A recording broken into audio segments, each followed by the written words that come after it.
Well, now we are on session 5 of David's Enemies. And last time, we can go ahead and progress to the next slide so we can get to the review portion. Last time we learned about Absalom killing Amnon for raping his sister Tamar. We learned that Absalom shortly afterwards fled Jerusalem, whereas all his other brothers went back to King David. Jonadab, our shrewd son that gave Amnon the advice, was the son of Shemaiah. He was the counselor for King David's son, Amnon.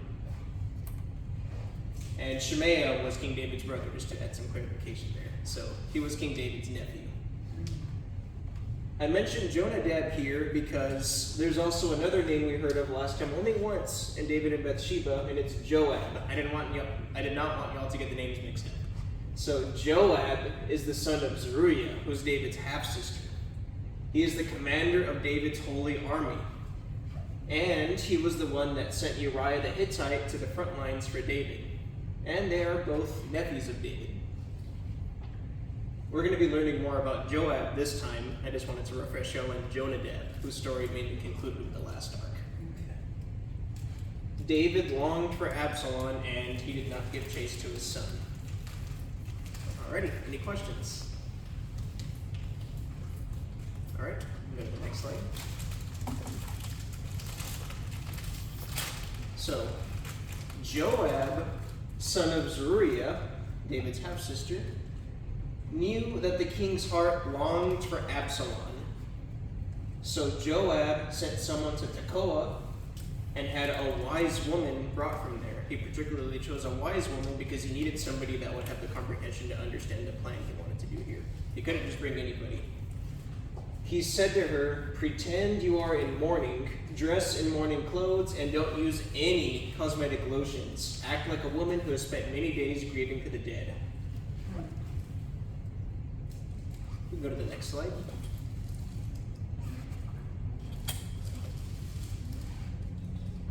Who would like to read this slide? No, that's what I got. "Then go to the king and speak these words to him." And Joab put the words in her mouth.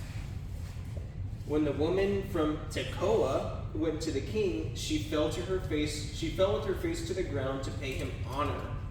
And she said, but before we go on to the next slide, I highlighted Tekoa because Tekoa is in the province, but it's one of the furthest places away in the deep countryside. The reason that's important is because it's difficult for somebody to quickly go and verify her claims because they have to actually travel over there and come back. And it says here, Joab put the words in her mouth. So he saw that King David was not wanting to go get his son. Instead of talking to David, he enacted a plan and took matters into his own hands. So it showed that while he wants David's best interests, he's more focused on what he believes is the right move forward rather than just King David. He didn't respect King David's action, rather he wanted to take it into his own hands. Next slide, please. So she says, "Help me, your majesty." The king asked her, "What is troubling you?" She said, "I am a widow. My husband is dead. I, your servant, had 2 sons. They got into a fight with each other in the field, and no one was there to separate them." So it says, "Help me, your majesty" here. Something to note about David's kingdom is the judge of the land was not really going to local courts, it was going to David himself. So David had the responsibility as a king, but also as the supreme judge of the land. So he also handled civil affairs like this. And any questions on this slide so far? A lot of it's more straightforward as she's going through this. That's okay. So, of those sons she had, one struck the other and killed him. Now the whole clan has risen up against me, your servant. They say, hand over the one who has struck his brother down, so that we may put him to death for the life of his brother whom he killed. Then we will get rid of the heir as well. So she's really painting this dark to kind of get David's sympathy here. Not to mention, Joab had more of like a plot than a plan. If he's having her dress up, get it in the part for the play, and had all these words put in her mouth. Any questions so far? Isn't that the same thing they did to David? What do you mean? They tell him what do we do with somebody that killed somebody? And when he had said, what was it he said, to get killed in combat? Yeah. He's talking about when David, Bathsheba. yeah, with David and Bathsheba, when he sent the soldier out to get back into battlefield and get killed. Okay, so Basically, the same, looks like it's the same thing. there are some mirrors here, and a lot of times in the Bible we see history repeat itself in some form or way, and that definitely tells us that the stories in the Bible are not one-off scenarios. They're common events that people can go through in their everyday life, even if they're of a different time period. Yeah. I like that point, thank you. Next slide, please. So the king replied, "If anyone says anything to you, bring them to me, and they will not bother you again." I'm sure no one's going to contest that claim. She said, "Then, here comes the plan, let the king invoke the Lord his God to prevent the avenger of blood from adding to the destruction, so that my son will not be destroyed." And what does he do? "As surely as the Lord lives," so he's swearing on the Lord that he's going to help her already without knowing enough information. He heard her story, but there's no research yet. He said, "Not one hair of your son's head will fall to the ground." And while this is seen as something, because this shows that King David is kind, however, he also has a responsibility as a judge. So there's a few factors laying in here that Joab knew very well the kind of man King David was. That's why he would have sent a woman like this to enact a plan. So, understanding David's nature, he knew that David would be wanting to help as much as he can and try to make her feel peace. So, David now has sworn himself into helping her under the name of the Lord. Any questions on this? Next slide, please. Then, hearing what you wanted to hear, the woman said, "Let your servant speak a word to my lord the king." "Speak," he replied. The woman said, "Why then have you devised a thing like this against the people of God? When the king says this, does he not convict himself? For the king has not brought back his banished son?" So suddenly there's a complete change of tone here. She went from pleading for assistance to suddenly being bold and willing to confront the king himself because he swore himself in already.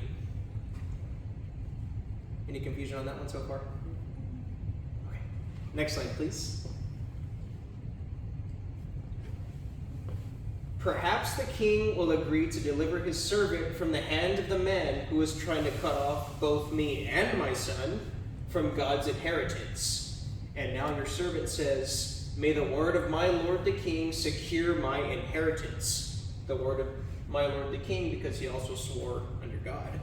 "For my lord the king is like an angel of God in discerning good and evil. May the Lord be with you." I want to explain this, but the next slide will give more information on what I want to say. Next slide, please.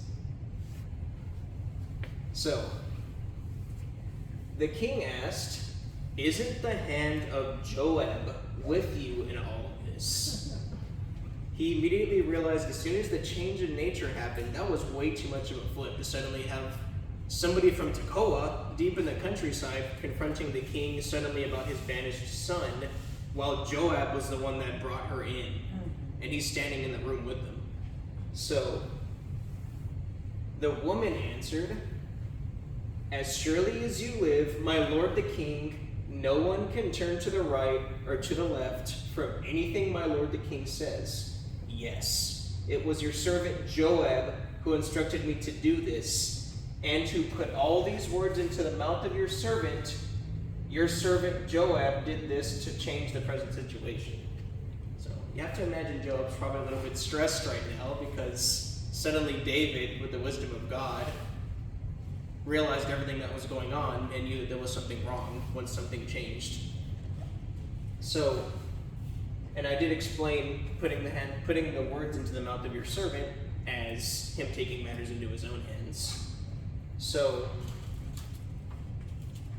and the woman here, knowing that she was figured out, says she's praising David to try and kind of lighten the sense for herself so it's not so heavy and stressful. She's trying to ease it down as best she can.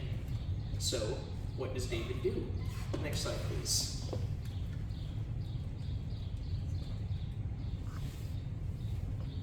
Without even addressing the woman, he turned straight to Joab and he said, "Very well, I will do it. Go bring back the young man, Absalom." Joab fell with his face to the ground to pay him honor, and he blessed the king. So David, despite getting stuck in something where he was deceived, knowing that the story was a fabrication, and also understanding that his advisor was doing this, he decided, you know what, I'm not going to invoke wrath on him. I think I'll actually understand and bring my son back.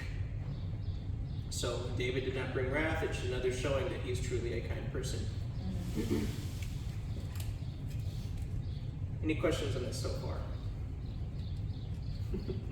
The highlighted young man. Oh yes, thank you. So I highlighted young man because recall that David did not chase Absalom after Absalom murdered his brother, and they're both David's sons.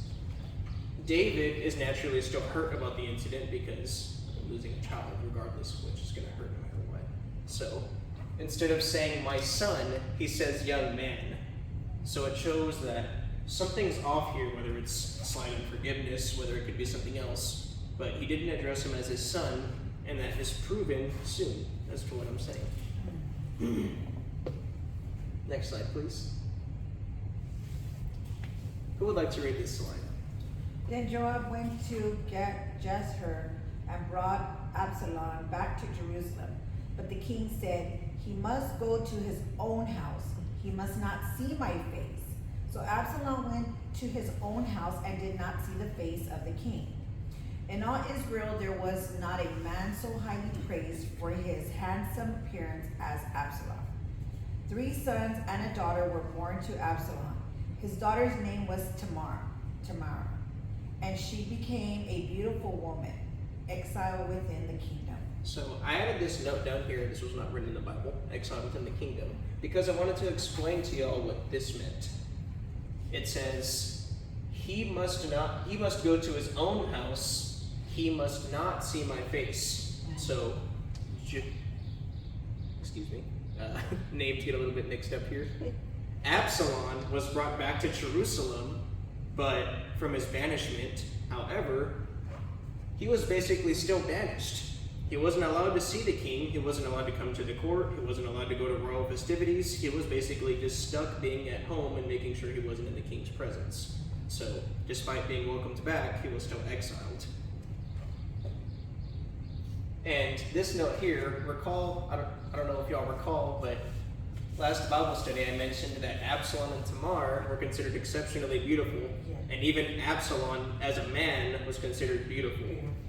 So, and here, Absalom loved his sister and respected her so much. She's still alive, but he respected her so much that he named his daughter after her. So it really shows that he genuinely did care a lot for his sister and was willing to invoke a lot of things to help her.